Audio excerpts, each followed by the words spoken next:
اذا انا جد سعيد اليوم بترأس هذا الحفل ديال المهرجان الصناعه التقليديه بالمنطقه ديال سلا، اقليم سلا اللي كيتعتبر من الاقاليم ديال الصناعه التقليديه. وهذا المعرض المهم جدا اللي كتنظمه الغرفه الجهويه للصناعه التقليديه وبالمشاركه ديال ازيد من 86 عارضه وعارض من مختلف اقاليم الجهه وكذلك من خارج الجهه. الغايه منه هو انه كنعرفوا هذه المناسبات العواشر، يعني المغاربه كيكون اقبال على صناعتنا التقليديه، كيكون اقبال على المنتوجات المجاليه.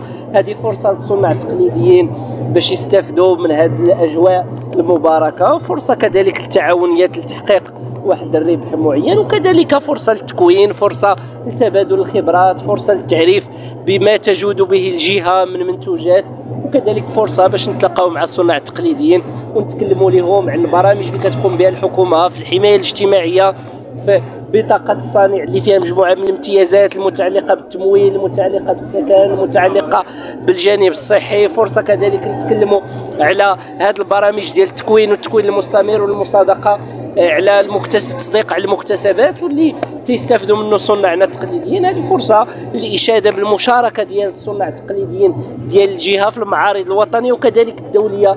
تعرفوا بان الغرفه ديال جهه الرباط سلا القنيطره غرفه رائده في هذا الدور ديال التعريف بصناعتنا التقليديه على المستوى الدولي من خلال المشاركه ديالها في مجموعه من المعارض سواء داخل القاره الافريقيه وكذلك خارج في اوروبا وفي قارات اخرى. فبالتالي احيي المجهودات اللي كيقوموا بها السيدات والساده المستشارين داخل الغرفه، احيي المجهودات ديال السلطات العموميه، وكذلك احيي الصانعات والصناع التقليديين اللي تيحافظوا على الارث ديال بلادنا واللي تيضحيوا من اجل المحافظه على هذا التراث من الزوال. اذا غرفه الصناعه التقليديه لجهه الرباط سلا القنيطره كتنظم معرض جهوي بسلا، هو تيجي في من ضمن السلسله اللي كتنظمها الغرفه من المعارض.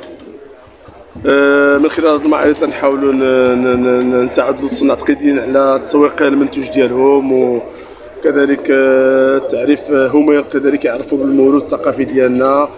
هذا المعرض هذا الحاجه اللي كانت اليوم زايده عليه هي درنا سيمانه كل هذه التكوينات.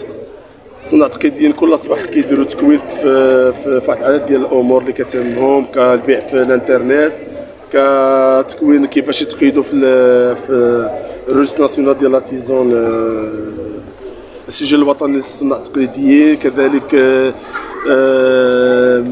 كيفاش يديروا لابوتيك ديالهم في الفضاء الافتراضي. اليوم ان شاء الله كنطلقوا باش نحاولوا نزيدوا نعموا هاد المعارض. عندنا معارض ان شاء الله في خميسات، عندنا في تيفلت، عندنا في سيسليم، في مولاي بوسلام ان شاء الله، باش نحاولوا نزيدوا نعاونوا الصناع التقليديين ديالنا يسوقوا المنتوجات ديالهم اللي العام كله هما تيخدموها وتيتعملوا. ما يمكنليش المده ديال المعرض دائما كتكون ما بين 9 ايام و10 ايام، لان ما يمكنناش تكون اكثر، لان كتعرفوا واحد العدد ديال المصاريف، واحد العدد ديال الاجراءات، وكذلك تنسقوا مع السلطه في هذه الحدود هذو ما يمكنناش نفوتوه. هذا هو الدور ديال الغرفه اليوم، هو اننا نعطوا فرصه اكثر للنساء، لان كنعرفوا دائما النساء كيبقاو دائما شويه كاين داك التحيز بالنسبه لهم. اليوم كنديروا النساء هما اللي في المقدمه، كذلك الشباب اللي غيحملوا المشعل ديال الصناعه التقليديه. استغلينا هذه الفرصه هذه للتواجد ديال الصناع ديالنا في هذا المعرض هذا، وان شاء الله في المعارض كلها باش نحاولوا نكونوهم كي نقولوا بالفرنساويه او فريا ميزور، زعما بالموازاه مع المعارض يكونوا تكوينات.